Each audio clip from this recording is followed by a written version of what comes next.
দেখো, ছেলে আর আমি বেরিয়ে পড়লাম লক্ষ্মী ঠাকুরের পুজোর বাজার করতে। তো রাত তখন অনেকটা সময় হয়ে গেছে, ছেলে আর আমি হাঁটছি।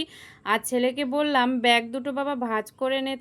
তো ভাঁজ করতে গিয়ে ও 14 বার ফেলে দিচ্ছিল। এদিকে দেখো টোটো পেয়ে গেছি, টোটোতে উঠে পড়েছি।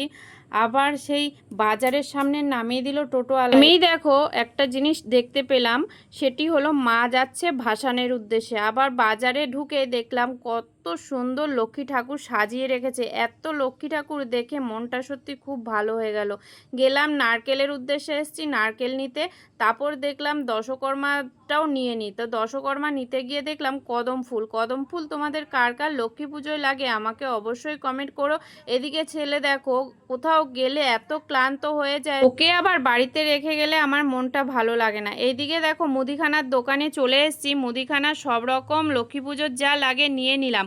লক্ষ্মী পুজো জানো তো নাড়ু মোয়া ছাড়া একদমই হয় না, সেটার জন্য লাগে গুড়, সেটাই আমাদের নেওয়া হয়নি। দেখো সবার শেষে লক্ষ্মী পুজোর জন্য গুড় নিয়ে নিলাম, তো নেওয়া হয়ে গেল।